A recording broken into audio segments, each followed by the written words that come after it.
سلام میکنم به تمام کسانی که عاشق دفینه و گنج هستن، که فکر میکنن بعد از اینکه گنج یا سهمی از خاک در طالعشون خداوند قرار داد دیگه دنیا بر وفق مرادشون شده و تا برآورده شدن آرزوهاشون چیزی نمونده. اما باید بهتون بگم که خداوند بعد از اینکه مال یا دفینه و یا حتی گنج بزرگی هم در طالع شما قرار داد، به قول استادان علوم غریبه سهمی از خاک داشتید، باید در طالع شما استفاده از گنج هم باشه. یعنی وقتی گنج رو بیرون کشیدید قسمت خود شما باشه، نه کسی دیگری. خیلی از افراد در طالعشون گنج وجود داره که بهش دست پیدا میکنن، اما بعد از بیرون آوردنش قسمت فردی دیگه میشه. خود اون شخص چیزی از اون سهم نداره.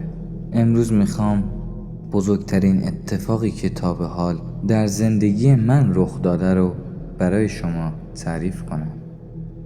شما هم در صورت تمایل میتوانید اتفاقها و ماجراهای ترسناک خودتون رو به آیدی تلگرامی که روی صفحه میبینید ارسال کنید. من عباس هستم. در خانواده متوسط به دنیا آمدم و مثل اکثر انسانها زندگی هر جور که دوست داشت با من تا کرد. بعضی از اتفاقهای خوب و عالی و دلچسب دوران زندگیم هم به شدت سخت و طاقت فرسا بود. من در یک کارگاه نقاشی ماشین کار میکردم.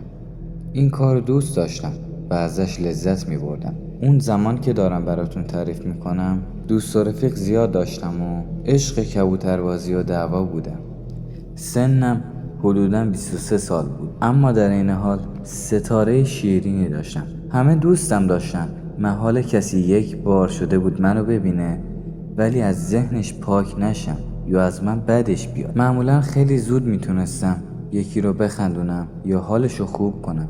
یه روز که داشتیم یه ماشین قدیمی رو از سر تا پا بتونه میکردیم تا بعدشون رو رنگ بزنیم، تا آن روز صاحب اون ماشین رو ندیده بودم. صاحب ماشین اسکلت ماشین رو با خاور برامون فرستاده بود و فقط با استام تلفنی حرف زده بود. قبل از اینکه اسکلت ماشین رو برامون بفرسته راجع به پول و رنگش صحبت کرده بودن. حتی زمانی که آورده بودنش به راننده خاور پول داده بود تا به استام بده و کار رو شروع کنه.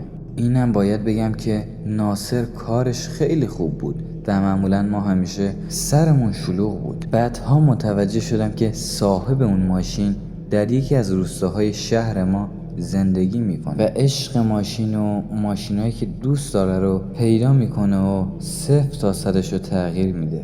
استام تعریف میکرد که از پشت تلفن گفته اصلا دست و دلت نلرزه، به بهترین شکل رو ماشین کار کن، هر کاری هم که نیازه انجام بده، چرا که وقتی پای ماشینم به کوچکترین کاری که باید انجام میدادی اما از زیرش در رفتی گیر میدم. من میتونم صبر کنم تا کارتو درست انجام بدی، اما نمیتونم کار بد رو قبول کنم، پس عجله نکن. انگاری تمام وسایل ماشین رو تعویض و تعمیر کرده بود و فقط گیر رنگ اتاق ماشین بودن. بالاخره چند روز مونده بود تا اتمام کار که دیدم یه مرد حدود 40 سال که حسابی به خودش رسیده بود وارد کارگاه شد و سراغ اوستا رو گرفت. بهش گفتم در حال ساختن رنگه، الان میاد میرسه خدمتتون. میدونستم که صاحب یکی از اون ماشینای داخل کارگاه است. اصلا طرف هیچ ماشینی که اونجا بود نمیرفت. بهم گفت تا سر و کله اوستا پیدا میشه یه صندلی بیار بشینم. براش آوردم و نشست. بعدش هم درباره تمام ماشینا شروع کرد با من حرف زدن. اول که اومده بود یکم تو قیافه بود. منم طبق معمول چند تا تیکه پروندم و یکم خندید. بعدش هم مثل همه ازم خوشش اومد. اسمم پرسید که اوستا سر و کلش پیدا شد. اوستا گفت بله در خدمتم. به اوستا گفت که من شجاعی هستم. اوستا با شنیدن فامیلیش حسابی تحویلش گرفت. بعدش هم گفت بله همینجور که میخواستید به بهترین شکل ممکن روی ماشینتون کار کردیم. همونجا فهمیدم که این یارو خودش 7 خط عالمه، چرا که منو کلی گذاشته بود تو کف، اما نفهمیدم صاحب اون ماشینه.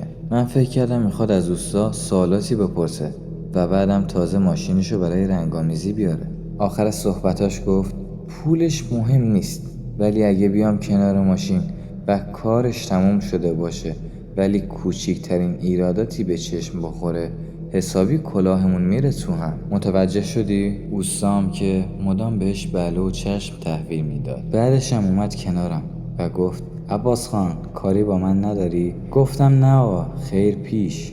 اونم 10,000 تومن که همه اسکناس های درشت اون زمان 200 تومنی و 500 تومنی و 1000 تومنی بودن گذاشت داخل جیبم که بعد از رفتنش وقتی در آوردمشون و شمردمشون دلم میخواست دور کارگاه رو بالانس بزنم از خوشحالی. فکر کنید که خودش ختم آدمای دنیا بود. منم بعد از پول دادنش خیلی با برامش حال کردم و حسابی ماشینشو قبل از رنگ سنباله زدم. کوچیکترین نقص هاشو هم گرفتم. شب که خوابیدم داشتم به شجاعی فکر میکردم.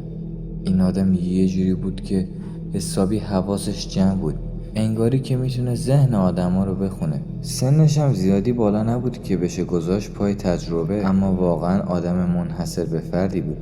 همش به این فکر میکردم که چجوری این همه پولدار شده که اصلا نرخی که اوستا بهش داده بود براش مهم نبود. اوستا قیمت رنگ 3 تا ماشین ازش گرفته بود. با همین فکرها چشمامو بستم و خوابم برد. روزی که کامل کار آقای شجاعی تموم شد، اوستا که به هیچ کس تا اون زمان زنگ نزده بود برای تحویل کار آقای شجاعی زنگ زد و گفت کارتون به اتمام رسیده. اونم حدوداً ساعت 11 ظهر با 2 نفر دیگه وارد کارگاه شد. منم رفتم جلو حال احوالی بپرسم. وقتی احوال پرسی کردم، وقتی رفت کنار ماشین دور تا دورش با دقت نگاه کرد. مشخص بود که کامل از رنگامیزی و نحوه درست انجام کار سر در می آورد. بعد از 1 ساعت نگاه کردن به نقاشی ماشین پسند کرد. بعدش هم ما بقیه پول داد و خاور اومد ماشین رو بار زد. وقت رفتن اومد طرفم و گفت عباس از تو خوشم اومده، هر وقت که تونستی به هم زنگ بزن. شماره منزلش رو روی کاغذ برام نوشت و داد و آخرم موقع رفتن به هم گفت حیف همچین آدمی مثل تو بخواد اینجا جونشو تلف کنه. بعد دوباره 10,000 تومن دیگه گذاشت تو جیبم. الان نگاه نکنید مثل این بود کسی بهتون 10 میلیون انعام بده. وقتی رفت به خودم گفتم عباس خوشبختی بهت رو کرده، شانس فقط یه بار در خونه آدمو میزنه. وقتی داشتم از در کارگاه وارد میشدم اوستا ناصر بهم گفت عباس شجاعی بهت چی میگفت؟ که یه جوری پیچوندمش، آخه نمیخواستم این موضوع رو بفهمه. جلوی خودمو تا روز بعد گرفتم، تماس نگرفتم تا خیلی ضایع نباشه. روز بعد رسیدم خونه، پریدم کنار تلفن و به اون شماره زنگ زدم. بعد از چند دقیقه تا بو خورد آقای شجاعی جوابمو داد. بعد از حال احوال پرسی خیلی رک و پوسکنده به هم گفت عباس همون جوری که گفتم ازت خوشم اومده، منو یاد برادر کوچیکم میندازی. میخوام کمکت کنم تا زندگی خوب و راحتی برای خودت دست و پا کنی. برای اینکه بتونی با من کار کنی باید چند تا چیزو آویزون گوشت کنی. اولا زبونت خیلی باید محکم باشه. دوما نباید سوال زیادی بپرسی. سوما هر کاری که گفتم بدون چون چرا باید انجام بدی. چهارم تا زمانی که توانایی خرید تمام چیزایی که نیاز داری رو پیدا نکردی جوری زندگی کنی که شاخک‌های بقیه تحریک نشه. گفتم چشم. من از اون روز تو اوج جوانیم دنبال یک زندگی بی دغدغه بودم. بعدشم یه آدرس بهم داد که تو شهر خودمون بود. گفت فردا چند ساعتی از ناصر مرخصی بگیر، بیا پیش من و بعد برو سر کارت. بعدشم تلفن رو قطع کرد. حسابی ذوق کرده بودم. گفتم حتما میخواد یه خونه یا چیزی رو بده دست من تا ازش نگهداری کنم. بعدشم هر ماه بهم یه پول درست و درمونی بده. آدمی که 20,000 تومن انعام میده حقوق ماهیانه کمتر از 100,000 تومن نمیده. زنگ زدم به اوستا، گفتم فردا مادرم رو باید ببرم دکتر، چند ساعتی دیرتر میام، که اونم قبول کرد. تا صبح چشم روی هم نذاشتم. دائم خیال بافی میکردم تا بالاخره خورشید در اومد. رسیدم به آدرس. یه خونه ویلایی نقلی بود. حسابی خورده بود تو پرم، ولی با این حال رفتم و زنگو زدم. بعد شجاعی اومد درو باز کرد و منو دعوت کرد به داخل. وقتی وارد شدم شباهتی به خونه نداشت، بیشتر شبیه دفتر کار بود. تمام اتاقاش خالی بود و داخل یکی از اتاقها یه میز و چند صندلی بود. شجاعی رفت پشت میز نشست. و منم نشستم روبروش. بهم گفت عباس، تنها دلیلی که من ازت خواستم بیای اینجا فقط این بوده که ناخودآگاه با حرف زدنت من آوردی به سالها پیش که با برادرم میشستیم به حرف زدن و خیال بافی کردن. برادرم سالهاست که ناپدید شده و خبری ازش ندارم. پس خواهشاً کاری ازت سر نزنه که من از کرده خودم پشیمون بشم. گفتم چشم آقا، خیالتون راحت. من باید چیکار کنم؟ گفت تو باید از سر شب تا دم صبح در اختیار من باشی و هر زمان که لازم بود. با این حرفش حسابی جا خوردم. بهش گفتم پس باید بیخیال کار بشم؟ گفت آره. بعدم بهم گفت ماهیانه بهت حقوق میدم، اما بعضی وقتها شاید در ماه یه هفته باز کار داشته باشم. به خانوادت و استاد ناصر باید بگی که جایی برای نگهبانی استخدام شدم. باز هم دوباره در مورد کاری که قرار بود انجام بدم سوال کردم که بهم گفت به موقعش همه چیزو متوجه میشی. اومدم بیرون و هر جور حساب کردم پولی که شجاعی بهم هر ماه میداد 3 برابر حقوقی بود که اوستا ناصر بهم میداد. بالاخره سر موقع رفتم. چند شب گذشت تا اینکه یه روز تازه کلید انداختم تا وارد بشم.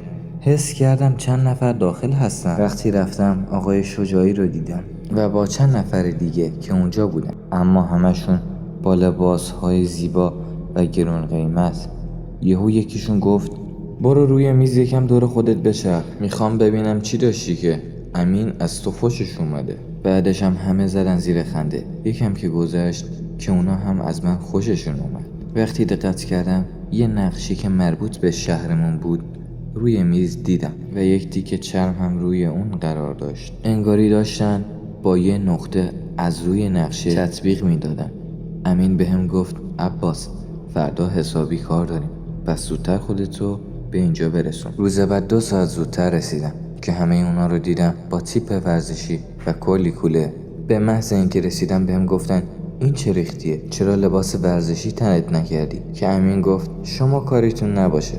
بعدش هم منو برد داخل یه اتاق. یه دست لباس نو گرون قیمت ورزشی برام خریده بود که گفت بپوش ببینم اندازت هستن. وقتی پوشیدم کوله هاشونو برداشتیم و رفتیم طرف ماشین. این ماشینو که تا آن روز ندیده بودمش یه پیکان نو بود که هنوز پلاستیکای صندلیاشو هنوز نکنده بودن. یکی از دوستای امین نشست پشت ماشین. راه افتادیم. تو راه متوجه شدم که داریم از شهر دور میشیم. از امین پرسیدم کجا میریم؟ گفت قرارمون این بود که سوالی نپرسی، ولی جوابتو میدم. میریم سر کار. من دقیقا متوجه نشدم کجا رفتیم. 10 شب رسیدیم به یک روستا. ماشینا هم بردن داخل یه خونه تو طویله پارکش کردن. به سرعت یه برزنت کشیدن روی ماشین. یهو امین گفت چراغ قوه نیارید، اهالی متوجه میشن. بدون اینکه وارد اونجا بشیم از خونه زدیم بیرون. اون روستا که اسمش هم نمیدونم چی بود خیلی پستی و بلندی داشت. صدای سگ و خروس به گوش میرسید. نشون میداد که مردم اینجا ساکن هستن. بعد از 2 ساعت پیاده روی رسیدیم به یک جای هموار که دیدم همه دارن آماده میشن و از کوله هاشون وسایل بیرون میارن. بعد یکی از اونا یه ترک زیر زمین جوری جاساز کرده بود که اصلا مشخص نبود کشید بیرون و حفره خیلی بزرگ با دهنه 4 گوش پدیدار شد. از قبل میلگردهایی با ارتفاع زیاد درون زمین فرو کرده بودن که حدوداً 40 سانت از زمین بیرون زده. سر اونا رو با میله هایی به طور افقی جوش داده بودن تا تنابها موقع پایین رفتن بیرون نیان. مثل نینجاها تنابشون انداختن دور میله و رفتن پایین. امینم بعد از فرستادن من به داخل اون حفره خودش اومد پایین. زیباترین جایی بود که دیده بودم. انگار یه شهر زیرزمینی بود که با سنگ گوهر شب چراغ تزیین شده بود.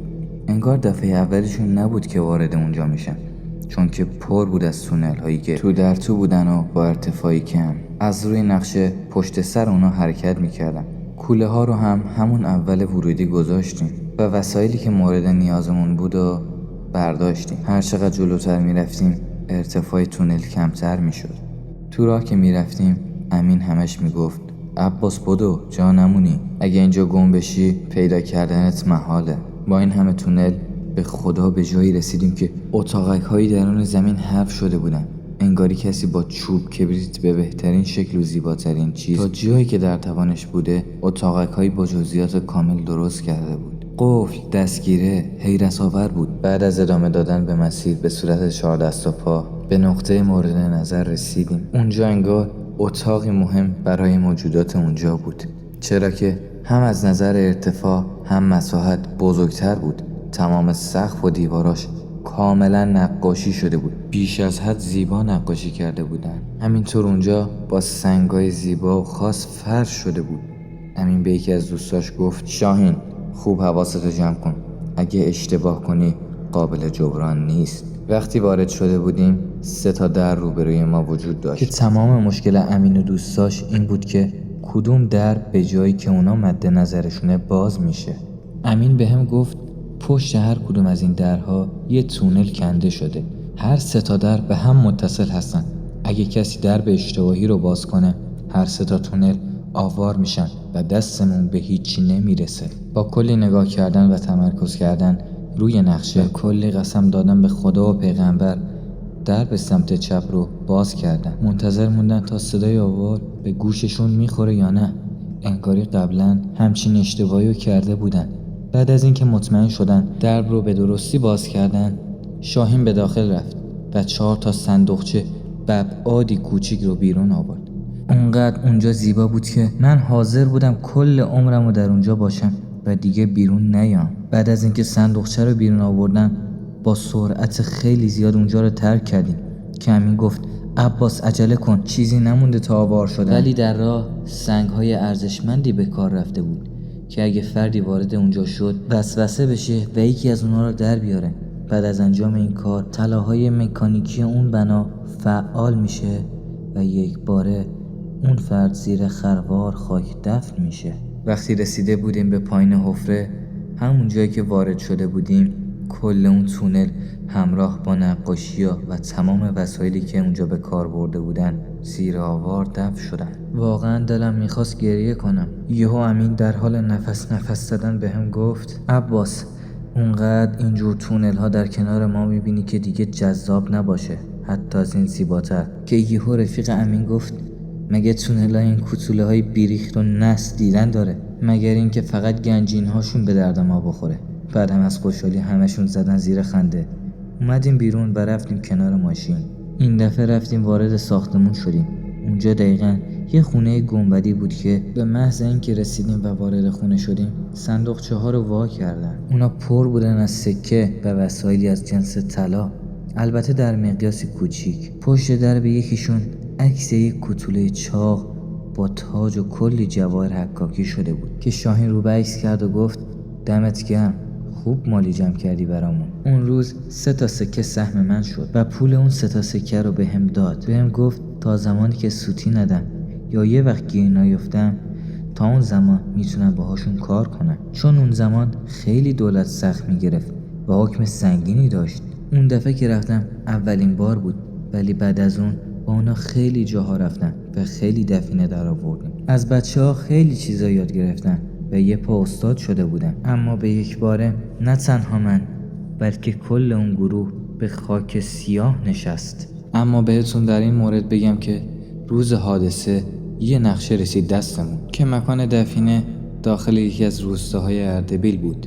نمیخوام زیادی کشش بدم. 1 ماه در اونجا سکونت کردیم تا مردم به همون شک نکنن و بعدش رفتیم سراغ گنج. اون گنج زیر یه سنگ بزرگ نزدیک ورودی قصر پادشاه اون زمان بود. اون گنج تمامش متعلق به شخص خود پادشاه بود.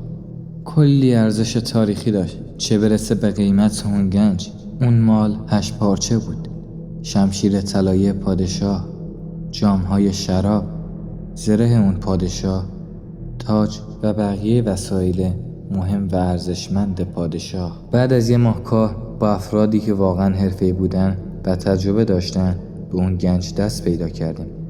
به یه تابوت که همه ما فکر میکردیم جسد پادشاه در اونجا دفن نشده. راحت تر از چیزی که فکرشو میکردیم بهش دست پیدا کردیم.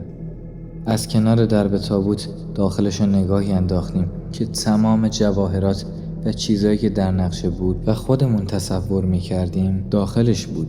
خوشبختانه نزدیکترین خونه به اونجا که 10 کیلومتر فاصله داشت محل سکونت ما بود. امین بعد از بازرسی بهتر اون تابوت انتقالش دادیم به محل سکونتمون. وقتی بازش کردیم زیر و روی جسد طلا ریخته بود. داخل تابوت در حدی طلا و جواهرات زیادی بود که تصمیم گرفتیم از این به بعد این کار رو ببوسیم و بذاریم کنار. بر روی پیشونی اون اسکلت نقشی به چشم میخورد که انگاری بعد مرگش پوست پیشونیشو جدا کرده بودن و روی استخونش نقشی رو حکاکی کرده بودن. نقش یه ماه بود، انگاری که هلال اون ماه هنوز کامل نشده بود، اما ما زیاد توجه نکردیم. آخر تصمیم گرفتیم اونا رو تقسیم کنیم که به هر کدوم ما 2 جام رسید. در کف تابوت یه خمره شراب وجود داشت. چیز خاصی نبود، چرا که اون زمان شراب رو ماده پاک و خاص میدونستن که هر کسی لایقشه استفاده ازش کنه. تصمیم گرفتیم برای پیروزی کمی شراب بنوشیم. شراب به مرور زمان حالت ژله به خودش دست میده، ولی اما اون اینجوری نبود. شاهین کمی مزه کرد و گفت بچه ها، کل طلا و گنج ها یه طرف، این خمره شراب هم یه طرف. خمره شراب رو باز کردیم و تو همون جام ها ریختیم و سر کشیدیم. از شدت خوشحالی و ثروتمند شدن تا جایی که میتونستیم نوشیدیم. بدون دردسر رسیدیم به شهر خودمون. بعد از تقسیم رفتیم خونه تا کمی بدنمون گرم بشه، چرا که از شدت سرمای اونجا همه ما دچار سرماخوردگی شده بودیم. اما انگار شیطان منتظر ما بود. اون جام مرگ بود.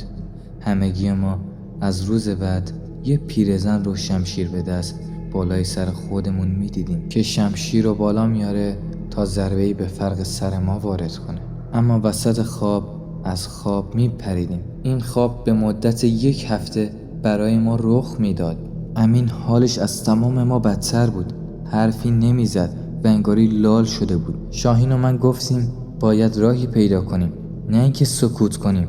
امین گفت من در کنار چیزی که شما میبینید چیز دیگه‌ای هم تو خواب میبینم. شاهین گفت مگه تو خواب چی دیدی؟ امین گفت به من میگه از تو شروع میکنم به کشتن و سر جدا کردن تا نفر آخر. شاهین گفت از سر سوهم زدی، ما همه فقط همون تیکه از خواب رو میبینیم. قرار نیست که شمشیر به سر ما برخورد کنه، چرا فقط به تو همچین حرفی میزنه؟ امین گفت چون اولین نفر من سر تابوتو باز کردم. اون منو سرکرده شما میدونه. منم با اینکه امین آدم دروغگویی نبود این حرفشو باور نکردم، چون که نمیخواستم باور کنم. 2 روز بعد در کمال تعجب شاهین بهم خبر داد که امین فوت کرده. همه ما دچار شوکه شده بودیم. از همه بدتر این بود که سر امین از تنش جدا شده بود. همسر امین تعریف میکرد تو اون تایم امین تو اتاق خواب بود، مشغول استراحت بود. تابلوی بالای سرش که عکس روز عروسی خودش و خودم بود از دیوار جدا میشه و شیشه اون سر امینو از تنش جدا میکنه. اون تابلو حتی در ارتفاع زیادی قرار نداشت. بارها زن امین بازجویی شد توسط افسر. حتی اونا علت مرگ امین رو مشکوک میدونستن. واقعا نمیدونستیم باید چی کار کنیم. من تو اتاقم از ترس تمام تابلوها رو جدا کردم و هر احتمالی که در ذهنم بود و خنثی میکردم. حتی بیرون نمیرفتم. بقیه بچه هم مثل من بیرون نمی اومدن. اما من فقط همون خواب تکراری رو میدیدم. چیزی بیشتری تو خواب مشاهده نمی کردم. شاهین همش میگفت این فقط اتفاق بوده، ربطی به اون دفینه نداره. ما از طریق تلفن با هم در ارتباط بودیم تا اینکه شاهین زنگ زد و گفت عباس من دیشب خواب عجیبی دیدم. گفتم چه خوابی؟ گفت خواب دیدم که اون زن شمشیرش به سر من اصابت کرده و سرم از تنم جدا شده، ولی هنوز حرف می زدم. ازش پرسیدم تو از جون ما چی میخوای؟ اون زن گفت من جادوگر پادشاه بودم که همراه گنج سلطنتی دفن شدم. من در زمان مرگ پادشاه در اون تابوت قربانی شدم و به خاک سپرده شدم تا روزی که پادشاه زنده بشه گنجینه تمام اجنه تحت سلطه منه. من مراقب این گنجینه هستم. بعد از 2 روز دوباره به هم زنگ زد و گفت دیگه شبا خواب نمیبینه و امیدی در دل تمام ما روشن کرد. 2 روز بعد خبر میدن که تو جاده با ماشین تصادف کرده.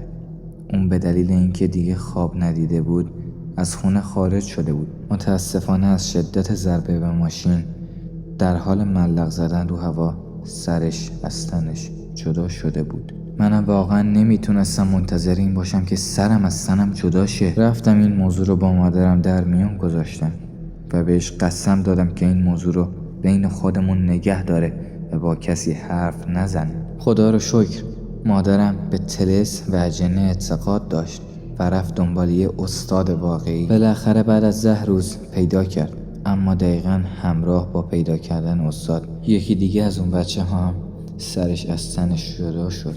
دیر یا زود میدونستم نوبت منم میرسه. مادرم اون آورد تو خونه.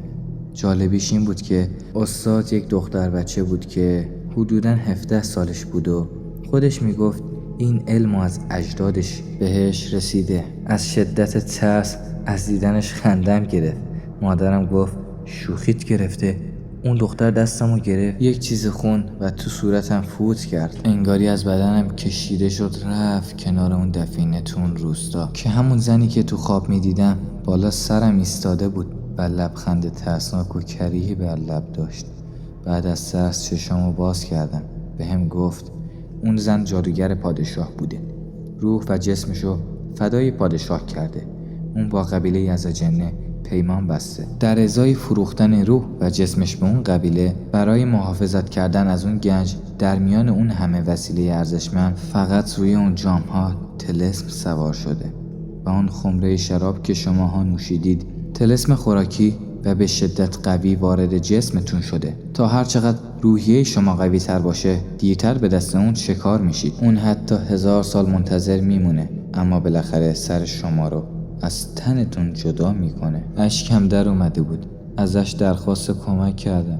بهم گفت اول باید تمام اون گنج رو در کوره بریزی تا طلاها ذوب بشن تا شدت طلسم کم بشه. بعدش هم باید کاری کنی که بدنت پاک بشه، یعنی اون شراب از بدنت خارج بشه و به قربانی کردن حیوانات زیادی احتیاج داری. به کمک خانوادم طلاها رو با جام در کوره‌ای ذوب کردیم و تو قبرستون دفن کردیم. 20 روز مداوم برام دعا خوند و اون دعا رو بهم داد. من هر روز حیوانی قربانی میکردم اما بهم خبر رسید که احسان به طرز خیلی بدی کاملا له شده و جسدش هم از هم پاشیده. از زمانی که طلاها رو ذوب کردم دیگه به خوابم نیومد اون موجود خبیث تا یک شب که خواب دیدم دوباره اومده شمشیرشو برد بالا و با تمام قدرتش آورد پایین، ولی نصف گوشم و سرشونم کامل از بدنم جدا شد. یهو از خواب پریدم. خوابم رو برای دختر تعریف کردم. بهم گفت از مرگ نجات پیدا کردی و دیگه نه خودش اعمالی انجام داد و نه اعمالی به من داد برای انجام. مقدار پول کمی از من گرفت و رفت. دقیقاً 3 ماه بعد من با موتور تصادف کردم. از اصابت صورت و بدنم گوشم و سرشونم از بدنم جدا شد. دقیقاً همون جور که تو خواب دیدم. چند ماه بعد خونمون دچار آتش سوزی شد که هیچ کدوم ما منبع آتش سوزی رو پیدا نکردیم و تمام پولم تو جاساز خاکستر شدن.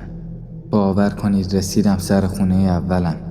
دوباره رفتم برای کار پیش اوستا. حتی وضع مالی و جسمیم از دفعه قبل که اونجا کار میکردم خیلی بدتر بود. این بود داستان من. انگاری من هم بعد از خوردن شراب از اون جام مردم، اما جور دیگه‌ای.